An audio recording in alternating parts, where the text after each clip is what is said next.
Jane Eyre by Charlotte Bronte. Chapter 3. The next thing I remember is waking up with a feeling as if I had had a frightful nightmare, and seeing before me a terrible red glare crossed with thick black bars. I heard voices, too, speaking with a hollow sound, and as if muffled by a rush of wind or water. Agitation, uncertainty, and an all-predominating sense of terror confused my faculties. Ere long I became aware that someone was handling me, lifting me up and supporting me in a sitting posture, and that more tenderly than I had ever been raised or upheld before. I rested my head against a pillow or an arm, and felt easy. In 5 minutes more the cloud of bewilderment dissolved. I knew quite well that I was in my own bed, and that the red glare was the nursery fire. It was night. A candle burnt on the table. Bessie stood at the bed foot with a basin in her hand, and a gentleman sat in a chair near my pillow, leaning over me. I felt an inexpressible relief, a soothing conviction of protection and security, when I knew that there was a stranger in the room, an individual not belonging to Gateshead, and not related to Mrs. Reed. Turning from Bessie, though her presence was far less obnoxious to me than that of Abbot, for instance, would have been, I scrutinized the face of the gentleman. I knew him. It was Mr. Lloyd, an apothecary, sometimes called in by Mrs. Reed when the servants were ailing. For herself and the children she employed a physician. "Well, who am I?" he asked. I pronounced his name, offering him at the same time my hand. He took it, smiling and saying, "We shall do very well by and by." Then he laid me down, and, addressing Bessie, charged her to be very careful that I was not disturbed during the night.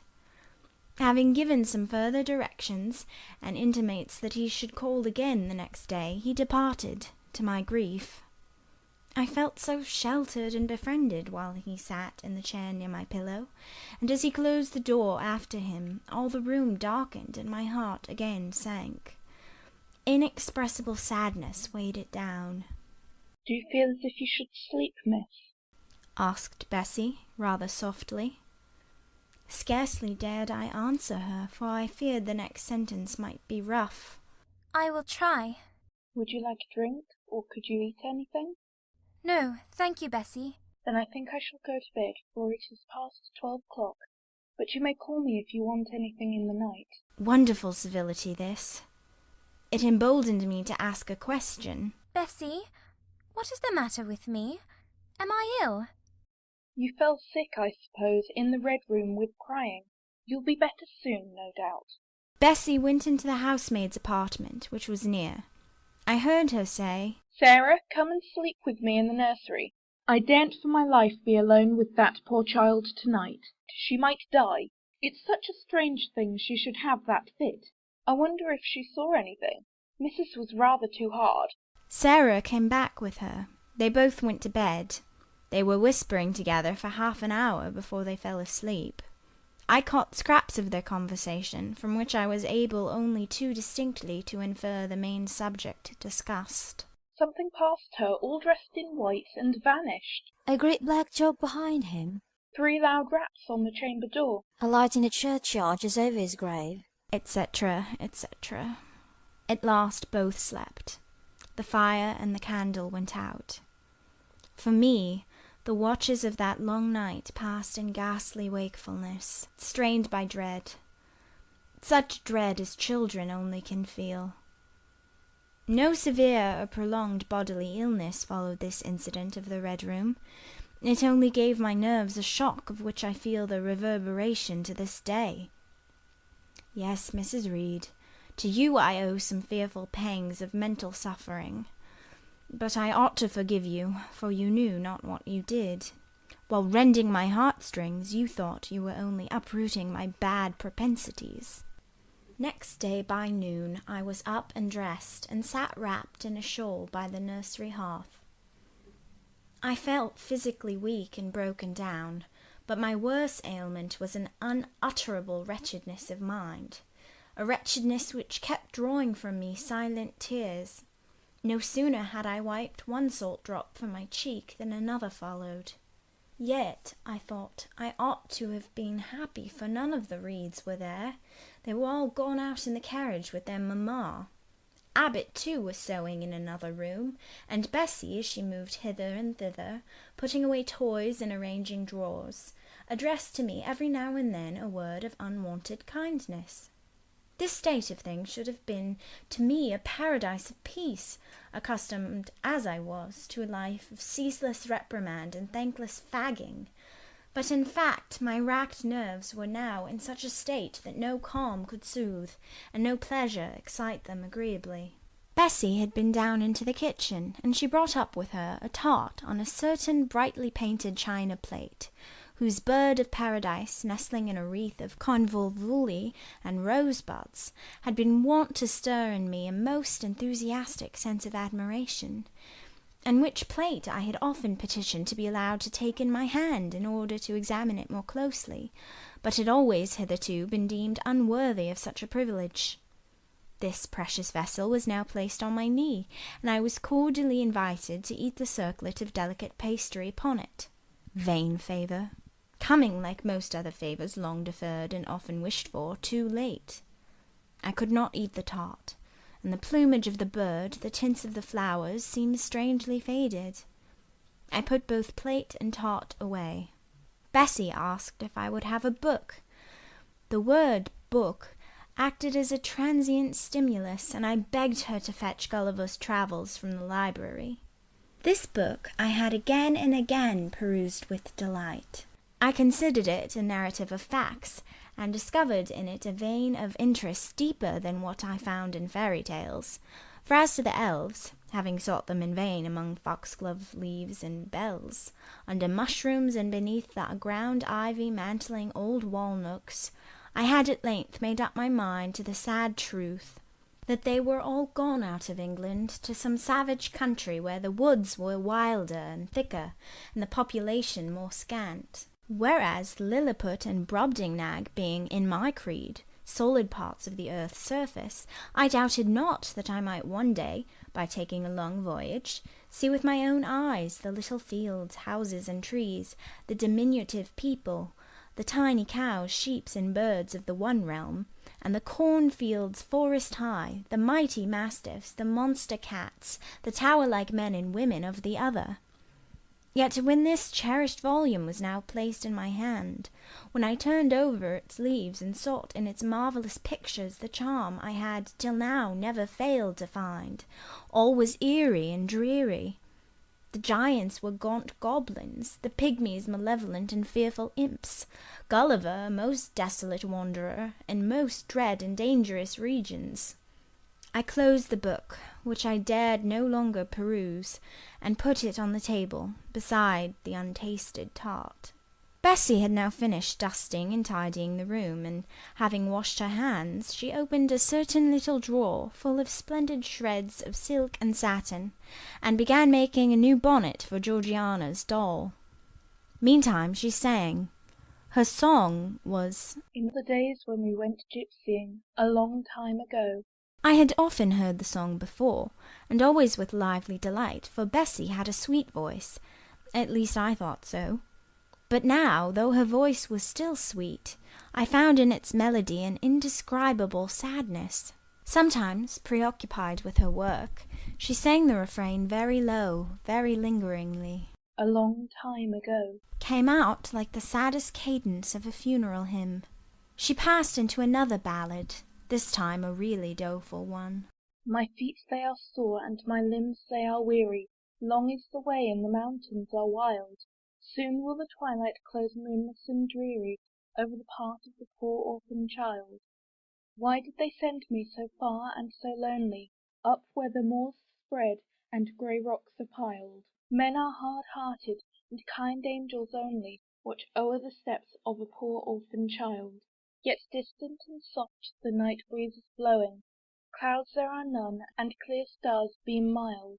God in his mercy protection is showing, comfort and hope to the poor orphan child. E'en should I fall o'er the broken bridge passing, or stray in the marshes by false lights beguiled, Still will my father, with promise and blessing, take to his bosom the poor orphan child, whose a thought that for strength should avail me, though both of shelter and kindred despoiled. Heaven is a home, and a rest will not fail me. God is a friend to the poor orphan child. Come, Miss Jane, don't cry, said Bessie as she finished. She might as well have said to the fire, "Don't burn," but how could she divine the morbid suffering to which I was a prey? In the course of the morning Mr. Lloyd came again. What, already up? Said he, as he entered the nursery. Well, nurse, how is she? Bessie answered that I was doing very well. Then she ought to look more cheerful. Come here, Miss Jane. Your name is Jane, is it not? Yes, sir. Jane Eyre. Well, you have been crying, Miss Jane Eyre. Can you tell me what about? Have you any pain? No, sir. Oh, I dare say she is crying because she could not go out with Mrs. in the carriage, interposed Bessie. Surely not. Why, she is too old for such pettishness. I thought so too, and my self-esteem being wounded by the false charge, I answered promptly, I never cried for such a thing in my life. I hate going out in the carriage. I cry because I am miserable. Oh, fie, miss, said Bessie. The good apothecary appeared a little puzzled. I was standing before him. He fixed his eyes on me very steadily. His eyes were small and grey, not very bright, but I dare say I should think them shrewd now. He had a hard-featured yet good-natured looking face. Having considered me at leisure, he said, What made you ill yesterday? She had a fall, said Bessie, again putting in her word. Fall? Why, that is like a baby again. Can't she manage to walk at her age? She must be 8 or 9 years old. I was knocked down, was the blunt explanation, jerked out of me by another pang of mortified pride. But that did not make me ill, I added, while Mr. Lloyd helped himself to a pinch of snuff. As he was returning the box to his waistcoat pocket, a loud bell rang for the servants' dinner. He knew what it was. That's for you, nurse, said he. You can go down. I'll give Miss Jane a lecture till you come back. Bessie would rather have stayed, but she was obliged to go, because punctuality at meals was rigidly enforced at Gateshead Hall. The fall did not make you ill. What did, then? Pursued Mr. Lloyd, when Bessie was gone. I was shut up in a room where there is a ghost, till after dark. I saw Mr. Lloyd smile and frown at the same time. Ghost? What, you are a baby after all? You are afraid of ghosts? Of Mr. Reed's ghost I am. He died in that room and was laid out there. Neither Bessie nor anyone else will go into it at night if they can help it, and it was cruel to shut me up alone without a candle. So cruel that I think I shall never forget it. Nonsense. And is it that makes you so miserable? Are you afraid now in daylight? No, but night will come again before long, and besides, I am unhappy, very unhappy for other things. What other things? Can you tell me some of them? How much I wished to reply fully to this question. How difficult it was to frame any answer. Children can feel, but they cannot analyze their feelings. And if the analysis is partially effected in thought, they know not how to express the result of the process in words. Fearful, however, of losing this first and only opportunity of relieving my grief by imparting it, I, after a disturbed pause, contrived to frame a meagre, though, as far as it went, true response. For one thing, I have no father or mother, brothers or sisters. You have a kind aunt and cousins. Again I paused, then bunglingly announced, But John Reed knocked me down, and my aunt shut me up in the Red Room. Mr. Lloyd a second time produced his snuff-box. Don't you think Gateshead Hall a very beautiful house? Asked he. Are you not very thankful to have such a fine place to live at? It is not my house, sir, and Abbot says I have less right to be here than a servant. You can't be silly enough to wish to leave such a splendid place. If I had anywhere else to go, I should be glad to leave it, but I can never get away from Gateshead till I am a woman. Perhaps you may. Who knows? Have you any relations besides Mrs. Reed? I think not, sir. None belonging to your father? I don't know. I asked Aunt Reed once, and she said possibly I might have some poor, low relations called Eyre, but she knew nothing about them. If you had such, would you like to go to them? I reflected.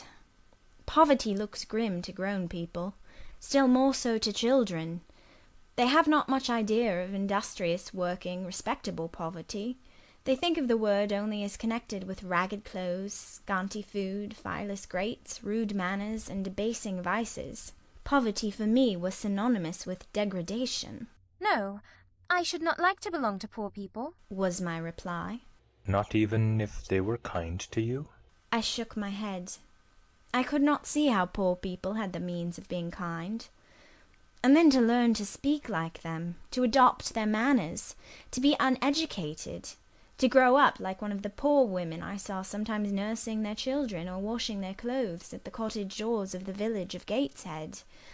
No, I was not heroic enough to purchase liberty at the price of caste. But are your relatives so very poor? Are they working people? I cannot tell. Aunt Reed says if I have any, they must be a beggarly set. I should not like to go a-begging. Would you like to go to school? Again I reflected. I scarcely knew what school was. Bessie sometimes spoke of it as a place where young ladies sat in the stocks, wore backboards, and were expected to be exceedingly genteel and precise. John Reed hated his school and abused his master, but John Reed's tastes were no rule for mine, and if Bessie's accounts of school discipline, gathered from the young ladies of a family where she had lived before coming to Gateshead, were somewhat appalling, her details of certain accomplishments attained by these same young ladies were, I thought, equally attractive. She boasted of beautiful paintings of landscapes and flowers by them executed, of songs they could sing and pieces they could play, of purses they could net, of French books they could translate, till my spirit was moved to emulation as I listened. Besides, school would be a complete change. It implied a long journey, an entire separation from Gateshead, an entrance into a new life. I should indeed like to go to school, was the audible conclusion of my musings. Well, well, who knows what may happen, said Mr. Lloyd as he got up. The child ought to have change of air and scene, he added, speaking to himself. Nerves not in a good state. Bessie now returned. At the same moment the carriage was heard rolling up the gravel walk. Is that your mistress, nurse? asked Mr. Lloyd. I should like to speak to her before I go. Bessie invited him to walk into the breakfast-room, and led the way out.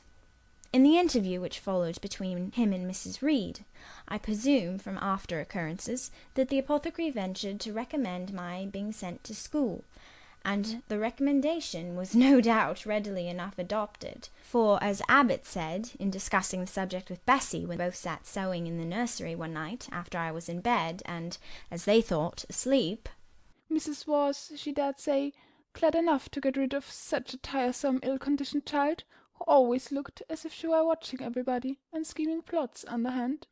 Abbot, I think, gave me credit for being a sort of infantine Guy Fawkes. On that same occasion I learned for the first time from Miss Abbot's communications to Bessie that my father had been a poor clergyman, that my mother had married him against the wishes of her friends, who considered the match beneath her, that my grandfather Reed was so irritated at her disobedience he cut her off without a shilling, that after my mother and father had been married a year, the latter caught the typhus fever while visiting among the poor of a large manufacturing town where his curacy was situated, and where that disease was then prevalent, that my mother took the infection from him, and both died within a month of each other. Bessie, when she heard this narrative, sighed and said, Poor Miss Jane is to be pitied too, Abbot. Yes, responded Abbot. If she were a nice, pretty child, one might compassionate her forlornness. But one really cannot care for such a little toad as that. Not a great deal, to be sure, agreed Bessie. At any rate, a beauty like Miss Georgiana would be more moving in the same condition. Yes, I dote on Miss Georgiana, cried the fervent Abbot. Little darling, with her long curls and her blue eyes, and such a sweet colour as she has, just as if she were painted. Bessie, I could fancy a Welsh rabbit for supper. so could I, with a roast onion. Come, we'll go down. They went. End of chapter 3.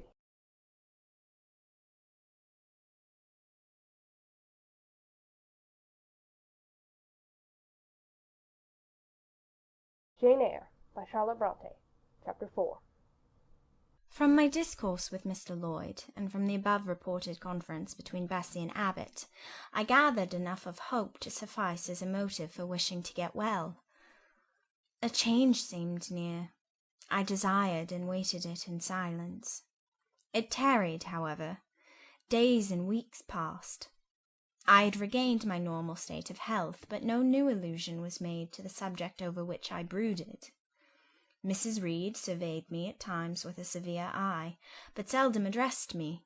Since my illness, she had drawn a more marked line of separation than ever between me and her own children, appointing me a small closet to sleep in by myself, condemning me to take my meals alone, and pass all my time in the nursery, while my cousins were constantly in the drawing-room. Not a hint, however, did she drop about sending me to school. Still, I felt an instinctive certainty that she would not long endure me under the same roof with her, for her glance, now more than ever, when turned on me, expressed an insuperable and rooted aversion. Eliza and Georgiana, evidently acting according to orders, spoke to me as little as possible. John thrust his tongue in his cheek whenever he saw me, and once attempted chastisement, but as I instantly turned against him, roused by the same sentiment of deep ire and desperate revolt which had stirred my corruption before, he thought it better to desist, and ran from me, tittering execrations and vowing I had burst his nose. I had indeed levelled at that prominent feature as hard a blow as my knuckles could inflict, and when I saw that either that or my look daunted him, I had the greatest inclination to follow up my advantage to purpose. But he was already with his mamma. I heard him in a blubbering tone commence the tale of how "That nasty Jane Eyre had flown at him like a mad cat. He was stopped rather harshly. "Don't talk to me about her, John. I told you not to go near her. She's not worthy of notice. I do not choose that either you or your sisters should associate with her." Here, leaning over the banister, I cried out suddenly, and without at all deliberating on my words, "They are not fit to associate with me." Mrs. Reed was rather a stout woman, but on hearing this strange and audacious declaration, she ran nimbly up the stair, swept me like a whirlwind into the nursery, and crushing me down on the edge of my crib, dared me in an emphatic voice to rise from that place or utter one syllable during the remainder of the day. "What would Uncle Reed say to you if he were alive?" was my scarcely voluntary demand. I say scarcely voluntary, for it seemed as if my tongue pronounced words without my will consenting to their utterance. Something spoke out of me over which I had no control. "What?" said Mrs. Reed under her breath. Her usually cold, composed grey eye became troubled with a look like fear. She took her hand from my arm and gazed at me, as if she really did not know whether I were child or fiend. I was now in for it. "My Uncle Reed is in heaven, and can see all you do and think, and so can Papa and Mamma. They know how you shut me up all day long, and how you wish me dead." Mrs. Reed soon rallied her spirits. She shook me most soundly, she boxed both my ears, and then left me without a word. Bessie supplied the hiatus by a homily of an hour's length, in which she proved beyond a doubt that I was the most wicked and abandoned child ever reared under a roof. I half believed her, for I felt indeed only bad feelings surging in my breast. November, December, and half of January passed away. Christmas and the New Year had been celebrated at Gateshead with the usual festive cheer. Presents had been interchanged, dinners and evening parties given. From every enjoyment I was, of course, excluded. My share of the gaiety consisted in witnessing the daily apparelling of Eliza and Georgiana, and seeing them descend to the drawing-room, dressed out in thin muslin frocks and scarlet sashes, with hair elaborately ringleted, and afterwards in listening to the sound of the piano or the harp played below, to the passing to and fro of the butler and the footman, to the jingling of glass and china as refreshments were handed, to the broken hum of conversation as the drawing-room door opened and closed. When tired of this occupation, I would retire from the stairhead to the solitary and silent nursery. There, though somewhat sad, I was not miserable. To speak truth, I had not the least wish to go into company, for in company I was very rarely noticed. And if Bessie had been kind and companionable, I should have deemed it a treat to spend the evenings quietly with her, instead of passing them under the formidable eye of Mrs. Reed in a room full of ladies and gentlemen. But Bessie, as soon as she had dressed her young ladies, used to take herself off to the lively regions of the kitchen and housekeeper's room, generally bearing the candle along with her. I then sat with my doll on my knee till the fire got low, glancing round occasionally to make sure that nothing worse than myself haunted the shadowy room, and when the embers sank to a dull red, I undressed hastily, tugging at knots and strings as best I might, and sought shelter from cold and darkness in my crib. To this crib I always took my doll. Human beings must love something, and in the dearth of worthier objects of affection I contrived to find a pleasure in loving and cherishing a faded graven image, shabby as a miniature scarecrow. It puzzles me now to remember with what absurd sincerity I doted on this little toy, half fancying it alive and capable of sensation. I could not sleep unless it was folded in my nightgown, and when it lay there safe and warm, I was comparatively happy, believing it to be happy likewise. Long did the hours seem while I waited the departure of the company, and listened for the sound of Bessie's step on the stairs. Sometimes she would come up in the interval to seek her thimble or her scissors, or perhaps to bring me something by way of supper, a bun or a cheesecake. Then she would sit on the bed while I ate it, and when I had finished, she would tuck the clothes round me, and twice she kissed me, and said, "Good night, Miss Jane." When thus gentle, Bessie seemed to me the best, prettiest, kindest being in the world, and I wished most intensely that she would always be so pleasant and amiable, never push me about, or scold, or task me unreasonably, as she was too often wont to do. Bessie Lee must, I think, have been a girl of good natural capacity, for she was smart in all she did, and had a remarkable knack of narrative. So at least I judge from the impression made on me by her nursery tales. She was pretty, too, if my recollections of her face and person are correct. I remember her as a slim young woman, with black hair, dark eyes, very nice features, and good clear complexion. But she had a capricious and hasty temper, and indifferent ideas of principle or justice. Still, such as she was, I preferred her to any one else at Gateshead Hall. It was the 15th of January, about 9 o'clock in the morning. Bessie was gone down to breakfast. My cousins had not yet been summoned to their mamma. Eliza was putting on her bonnet and warm garden coat to go and feed her poultry, an occupation of which she was fond, and not less so of selling the eggs to the housekeeper and holding up the money she thus obtained. She had a turn for traffic, and a marked propensity for saving, shown not only in the vending of eggs and chickens, but also in driving hard bargains with the gardener about flower roots, seeds, and slips of plants, that functionary having orders from Mrs. Reed to buy of his young lady all the products of her parterre she wished to sell. And Eliza would have sold the hair off her head if she could have made a handsome profit thereby. As to her money, she first secreted it in odd corners, wrapped in a rag or an old curl paper, but some of these hoards having been discovered by the housemaid, Eliza, fearful of one day losing her valued treasure, consented to entrust it to her mother at a usurious rate of interest, 50 or 60%, which interest she exacted every quarter, keeping her accounts in a little book with anxious accuracy. Georgiana sat on a high stool, dressing her hair at the glass, and interweaving her curls with artificial flowers and faded feathers, of which she had found a store in a drawer in the attic. I was making my bed, having received strict orders from Bessie to get it arranged before she returned, for Bessie now frequently employed me as a sort of under-nursery maid, to tidy the room, dust the chairs, etc. Having spread the quilt and folded my nightdress, I went to the window-seat to put in order some picture books and doll's house furniture scattered there.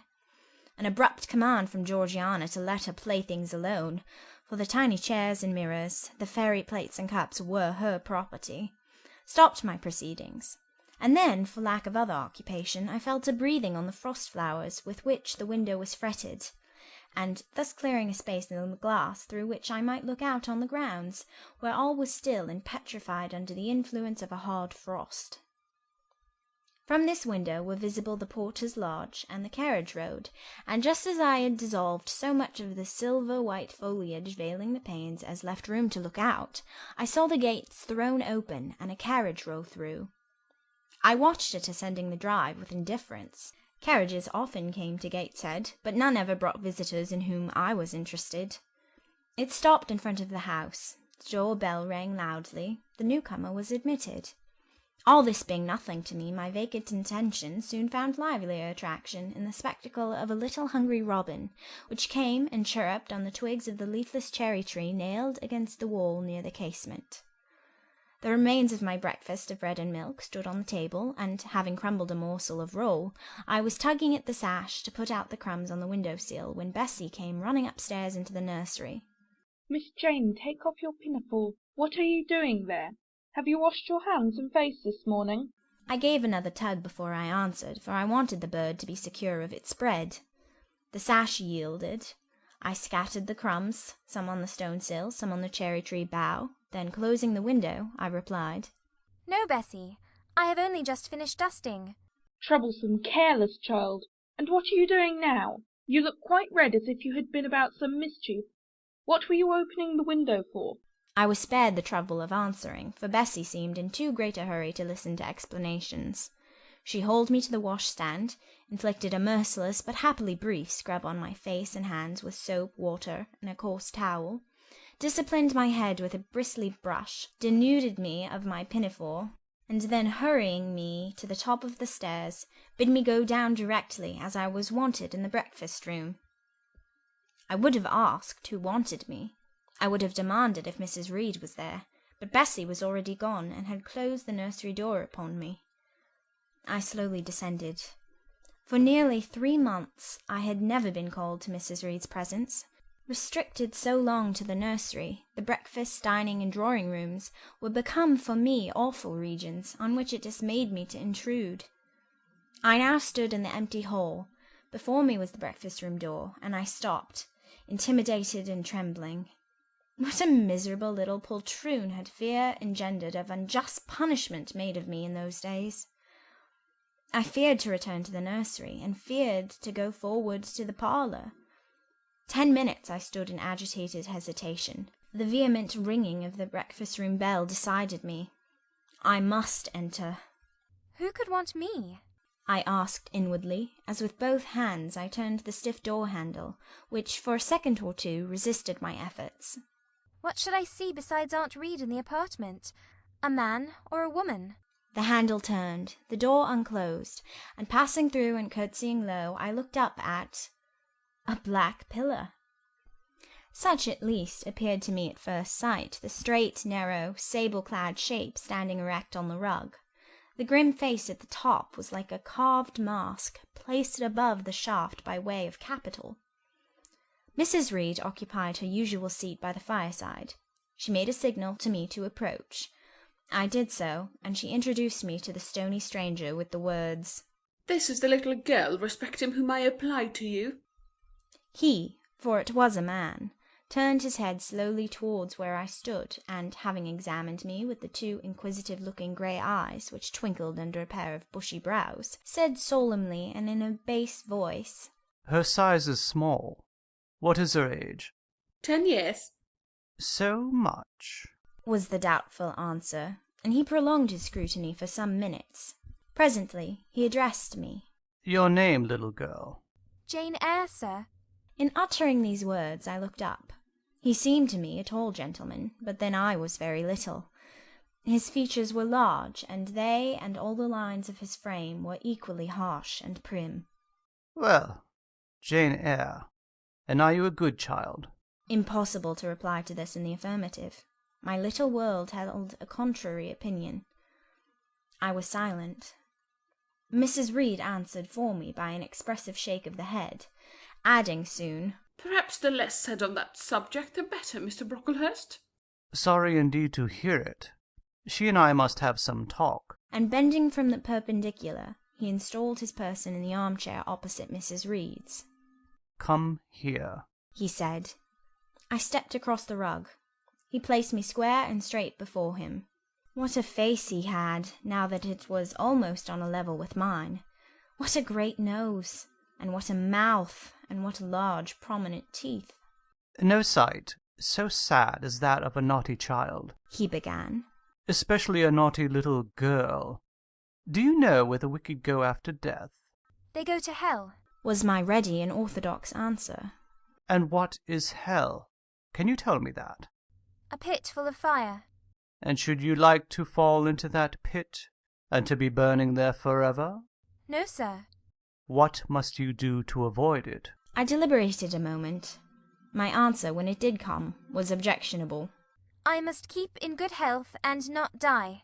How can you keep in good health? Children younger than you die daily. I buried a little child of 5 years old, only a day or two since, a good little child, whose soul is now in heaven. It is to be feared the same could not be said of you, were you to be called hence.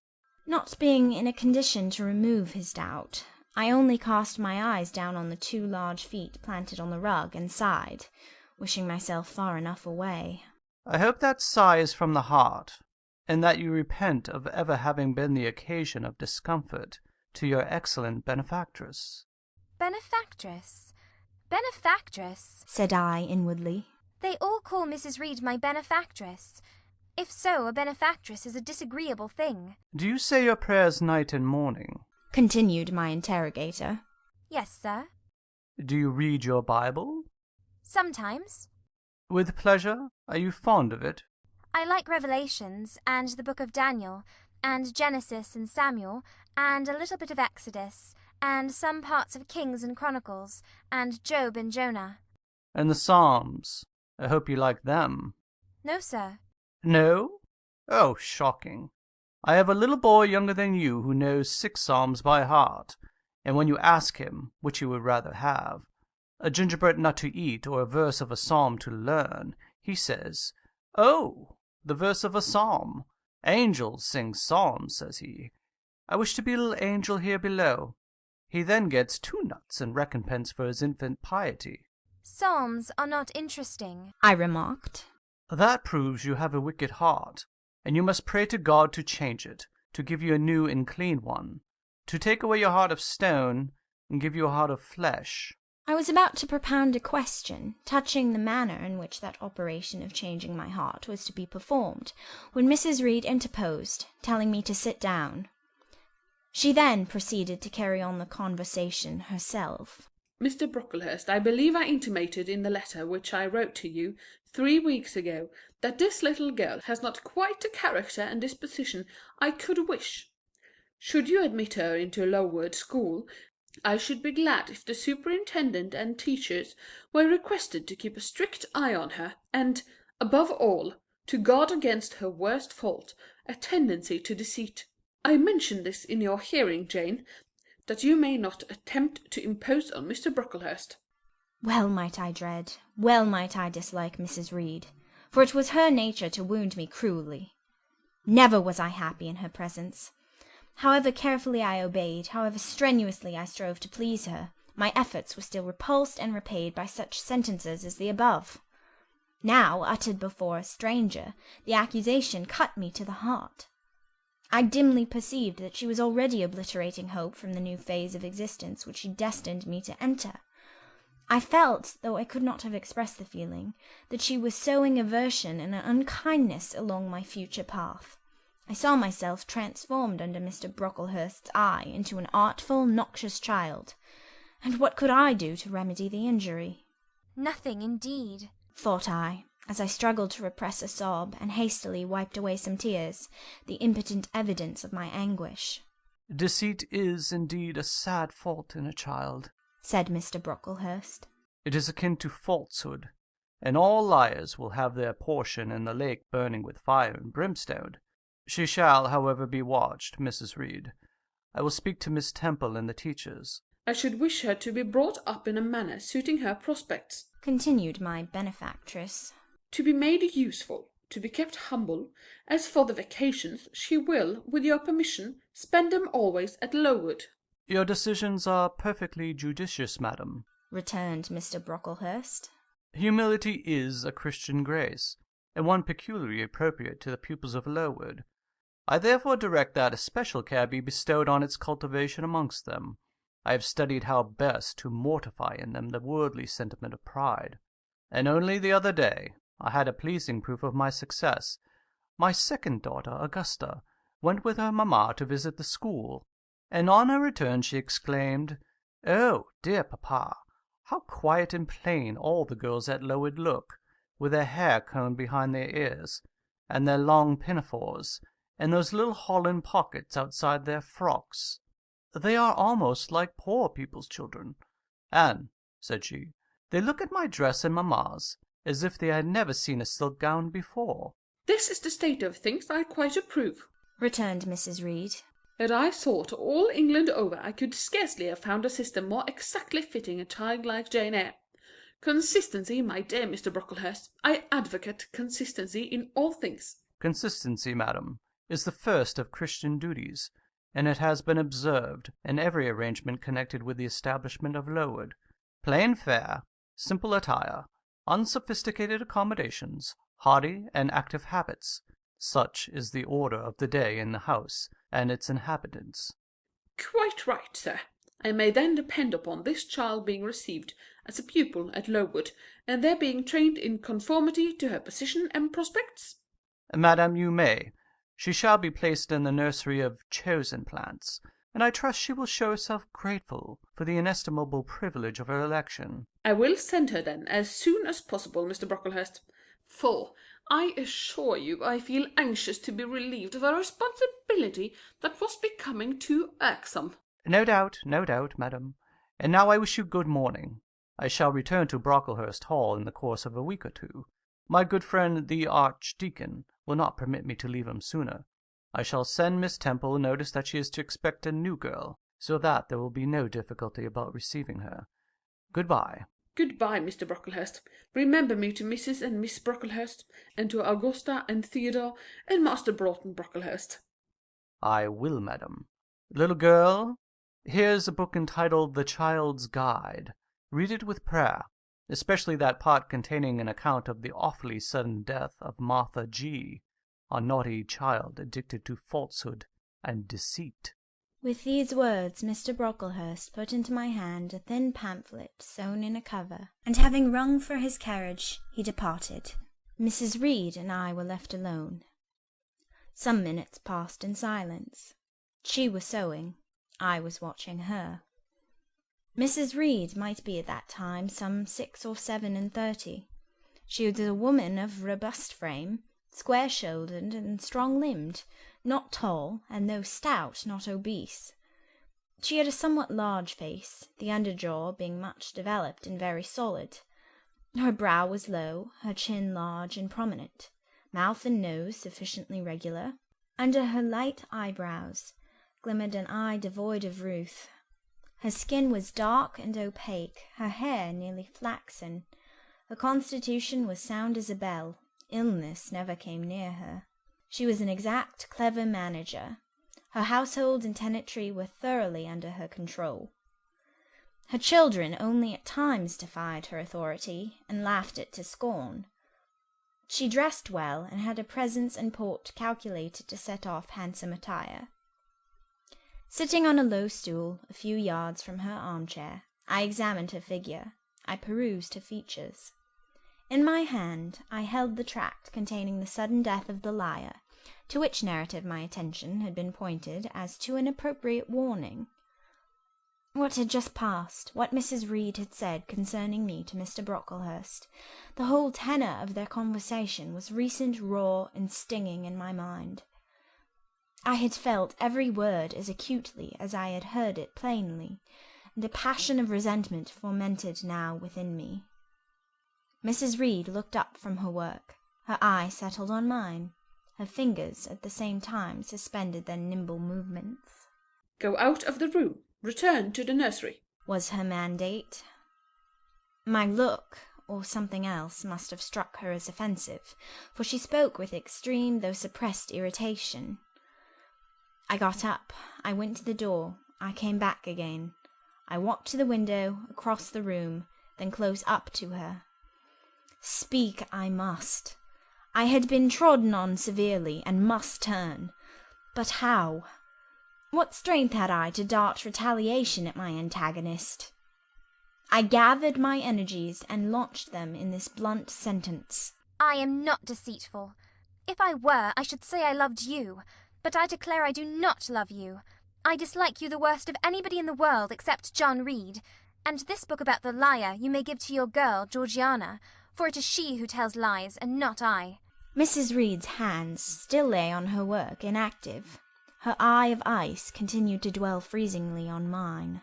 "What more have you to say?" she asked, rather in the tone in which a person might address an opponent of adult age than such as is ordinarily used to a child.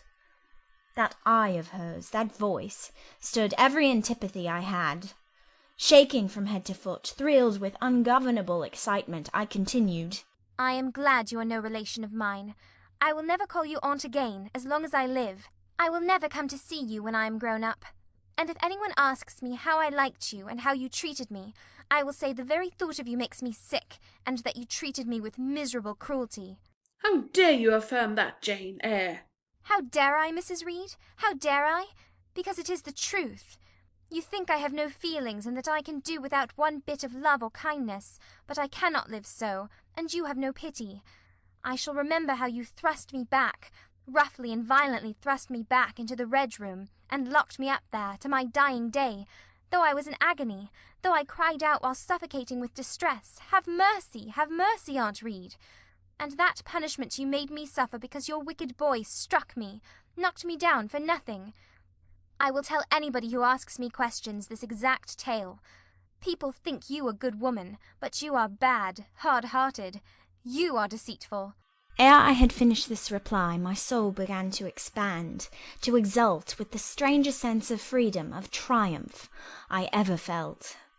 It seemed as if an invisible bond had burst, and that I had struggled out into unhoped-for liberty. Not without cause was this sentiment. Mrs. Reed looked frightened. Her work had slipped from her knee. She was lifting up her hands, rocking herself to and fro, and even twisting her face as if she would cry. "Jane, you are under a mistake. What is the matter with you? Why do you tremble so violently? Would you like to drink some water?" No, Mrs. Reed. "Is there anything else you wish for, Jane? I assure you I desire to be your friend." Not you. You told Mr. Brocklehurst I had a bad character, a deceitful disposition, and I'll let everybody at Lowood know what you are and what you have done.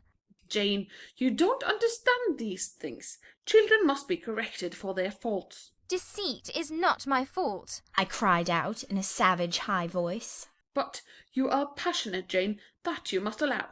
And now return to the nursery. There's a dear, and lie down a little." I am not your dear. I cannot lie down. Send me to school soon, Mrs. Reed, for I hate to live here. "I will indeed send her to school soon," murmured Mrs. Reed sotto voce, and gathering up her work she abruptly quitted the apartment.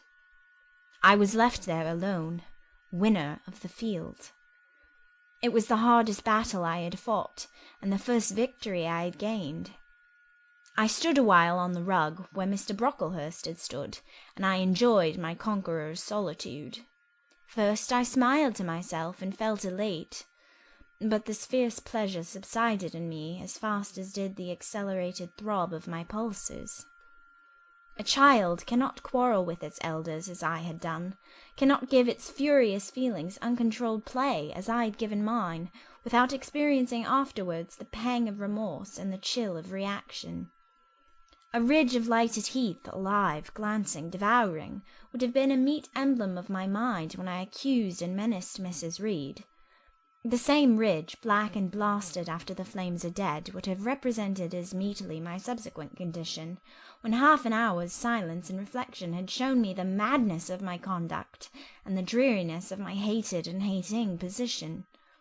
Something of vengeance I had tasted for the first time, as aromatic wine, it seemed, on swallowing, warm and racy. Its after-flavour, metallic and corroding, gave me a sensation as if I had been poisoned. Willingly would I now have gone and asked Mrs. Reed's pardon, but I knew, partly from experience and partly from instinct, that was the way to make her repulse me with double scorn, thereby re-exciting every turbulent impulse of my nature. I would fain exercise some better faculty than that of fierce speaking, fain find nourishment for some less fiendish feeling than that of sombre indignation. I took a book, some Arabian tales. I sat down and endeavoured to read. I could make no sense of the subject. My own thoughts swam always between me and the page I had usually found fascinating. I opened the glass door in the breakfast-room. The shrubbery was quite still. The black frost reigned, unbroken by sun or breeze, through the grounds. I covered my head and arms with the skirt of my frock, and went out to walk in a part of the plantation which was quite sequestered. But I found no pleasure in the silent trees, the falling fir cones, the congealed relics of autumn, russet leaves swept by past winds in heaps and now stiffened together. I leaned against a gate and looked into an empty field where no sheep were feeding, where the short grass was nipped and blanched. It was a very grey day, a most opaque sky, onding on snaw, canopied all. Thence flakes fell at intervals, which settled on the hard path, and on the hoary lea without melting. I stood, a wretched child enough, whispering to myself over and over again, "What shall I do? What shall I do?" All at once I heard a clear voice call, "Miss Jane, where are you? Come to lunch." It was Bessie, I knew well enough, but I did not stir. Her light step came tripping down the path. "You naughty little thing," she said. "Why don't you come when you are called?" Bessie's presence, compared with the thoughts over which I had been brooding, seemed cheerful, even though, as usual, she was somewhat cross. The fact is, after my conflict with and victory over Mrs. Reed, I was not disposed to care much for the nursemaid's transitory anger, and I was disposed to bask in her youthful lightness of heart. I just put my 2 arms round her and said, "Come, Bessie, don't scold."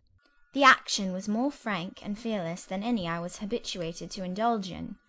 Somehow it pleased her. "You are a strange child, Miss Jane," she said, as she looked down at me. "A little roving solitary thing. And you are going to school, I suppose?" I nodded. "And won't you be sorry to leave poor Bessie?" What does Bessie care for me? She is always scolding me. "Because you're such a queer, frightened, shy little thing. You should be bolder." What? To get more knocks? "Nonsense! But you are rather put upon, that is certain. My mother said when she came to see me last week that she would not like a little one of her own to be in your place. Now come in, I've got some good news for you." I don't think you have, Bessie." "Child, what do you mean? What sorrowful eyes you fix on me!" "Well, but Mrs. and the young ladies and Master John are going out to tea this afternoon, and you shall have tea with me. I'll ask cook to bake you a little cake, and then you shall help me to look over your drawers, for I am soon to pack your trunk. Mrs. intends you to leave Gateshead in a day or 2, and you shall choose what toys you like to take with you." Bessie, you must promise not to scold me any more till I go. "Well, I will. But mind you are a very good girl, and don't be afraid of me. Don't start when I chance to speak rather sharply. It's so provoking." I don't think I shall ever be afraid of you again, Bessie, because I've got used to you, and I shall soon have another set of people to dread. "If you dread them, they'll dislike you." As you do, Bessie. "I don't dislike you, miss. I believe I am fonder of you than of all the others." You don't show it. "You little sharp thing! You've got quite a new way of talking. What makes you so venturesome and hardy?" Why, I shall soon be away from you, and besides— I was going to say something about what had passed between me and Mrs. Reed, but on second thoughts I considered it better to remain silent on that head. And so you are glad to leave me? Not at all, Bessie. Indeed, just now I'm rather sorry. Just now and rather. How coolly my little lady says it.